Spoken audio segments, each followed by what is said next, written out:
এই দাও তো, কয় টাকা দিবা? 20 টাকা দিবা? 120 টাকা দেই। হ্যাঁ, এটাও তো, এটাও তো, ওই যে এটা এটা মামা খাওয়ানো অনেক মজা পাবেন এখানে। এটা দেখি পিস, দেখি তো। এটা সরষের তেলের ভাজা। সরষের তেলের ভাজা? এদিকে ফিরান, এদিকে হ্যাঁ ফিরান। হ্যাঁ, দেখি তো, দেখি। এই যে মামা সরষের তেলের ভাজা। মাল অরিজিনাল তো?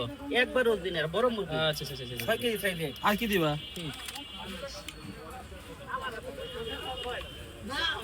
মুরগি কয় কেজি ওজনের কিনছো? 6 কেজি ওজনের মুরগি আনি, আইনা পিস পিস করি। 6 কেজি ওজনের মুরগা আনছে, দেখছেন? ভাই আমার পিস পিস করে সিদ্দিক ভাই গেছে। না না না না না। আর এটার লগে প্যাকেজ ডিম দিবা না একটা? এটা ডিম দাও। লাগলে কোন এবার ডিমও দিছো। ওই মামা আলাদা কথা কি দেন? পুরো প্যাকেজের দাম কত মামা? এই পুরো প্যাকেজের দাম কত? 20 টাকা, 20 টাকা। 120 টাকা। খালা দিলে কত দেবো গা?